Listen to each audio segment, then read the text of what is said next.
சிவபெருமானின் 19 அவதாரங்களைப் பற்றி நாம் அறியாத ரகசியங்கள். சிவபெருமானின் 19 அவதாரங்களைப் பற்றியும் அதன் முக்கியத்துவத்தைப் பற்றியும் நாம் இந்த பதிவில் பார்ப்போம்.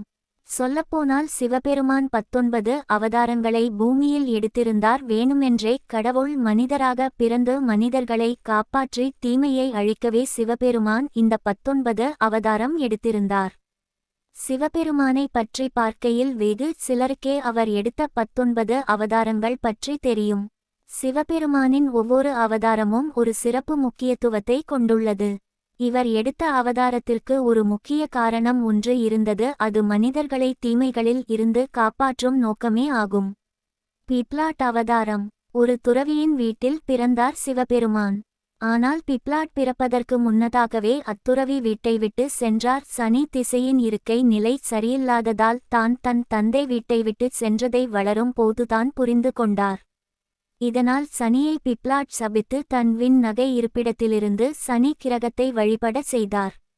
நந்தி அவதாரம். நந்தி என்ற பெரிய காளை தான் சிவபெருமானின் ஏற்றமாகும். சிவபெருமானை நந்தி வடிவில் இந்தியாவில் பல இடங்களில் தரிசித்து வருகின்றனர். நந்திகளின் பாதுகாவலனாக சிவபெருமான் பார்க்கப்பட்டார். வீரபத்ர அவதாரம். தட்சிணா யாகத்தில் சதிதேவி தன்னை பலியாக்கிக் கொண்டதால் சிவபெருமான் கடும் கோபத்திற்கு ஆளானார். தன் தலையிலிருந்து சிறிது முடியை எடுத்து அதை தரையில் போட்டார். அப்போது அதிலிருந்து பிறந்தவர்தான் வீரபத்திர அவதாரம்.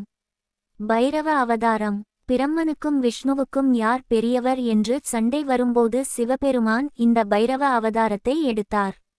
அப்போது பிரம்மனின் 5வது தலையை சிவபெருமான் துண்டித்தார். ஒரு பிராமணனை கொன்ற குற்றவுணர்வு சிவபெருமானுக்கு இருந்தது. அஸ்வத்தாமா அவதாரம். பார்க்கடலை கடையும் பொழுது சிவபெருமான் கொடிய நெஞ்சை உட்கொண்ட அந்த நேரத்தில் அவர் தொண்டை எரிய துவங்கியது.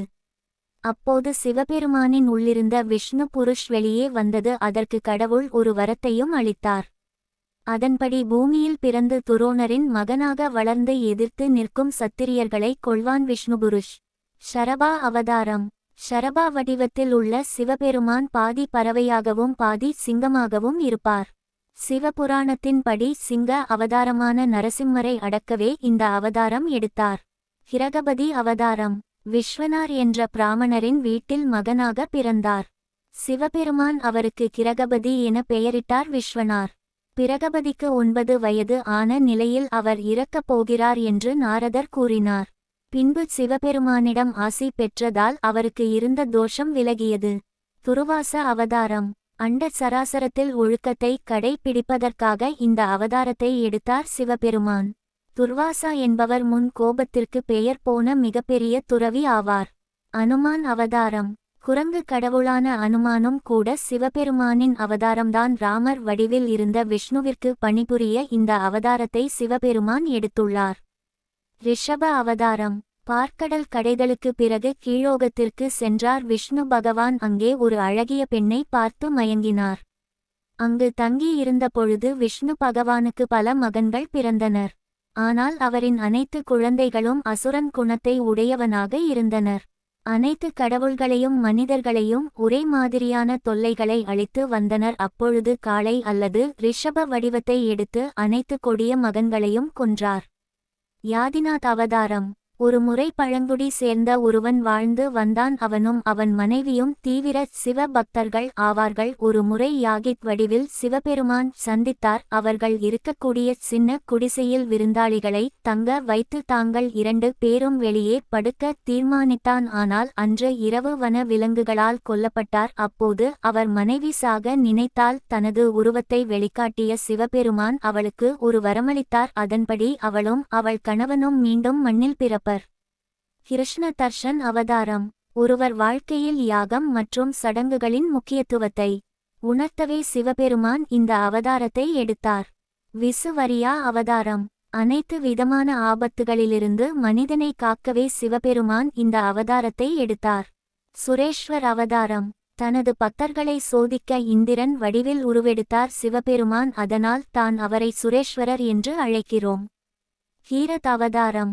அர்ஜுனன் தவத்தில் இருந்த பொழுது கீரத் அல்லது வேட்டைக்காரன் உருவம் எடுத்தார்.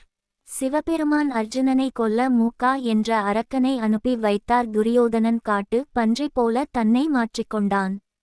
ஆழ்ந்த தியானத்தில் இருந்த அர்ஜுனனின் கவனம் ஒரு பெரிய சத்தத்தால் சிதறியது. அவன் கண்ணை திறந்து பார்த்தான். காட்டு பன்றியை அர்ஜுனனு சன் அம்புகளால் வீழ்த்தினார்கள். யார் அந்த காட்டுப்பன்றியை முதலில் வீழ்த்தியது என்ற சந்தேகம் அர்ஜுனனுக்கும் கீரதுக்கும் இடையே வந்தது. சுண்டன் தர்கா அவதாரம். திருமணத்தின் போது பார்வதி தேவியின் தந்தை இமாலயாவிடம் பார்வதியின் கரத்தை பிடிக்க அவர் இந்த அவதாரத்தை எடுத்தார். பிரமச்சாரி அவதாரம். சிவபெருமானை கணவனாக அடைய சிவனை பிரார்த்தனை செய்த பார்வதி தேவியை சோதிக்க சிவபெருமான் இந்த அவதாரத்தை எடுத்தார். யக்ஷக்வர் அவதாரம். கடவுள்கள் மனதில் குடிகொண்டிருந்த போலியான அகம்பாவங்களை ஒழிக்கவே இந்த அவதாரத்தை எடுத்தார் சிவபெருமான். அவதுட் அவதாரம். இந்திரனின் திமிரை ஒழிக்கவே இந்த அவதாரத்தை சிவபெருமான் எடுத்தார்.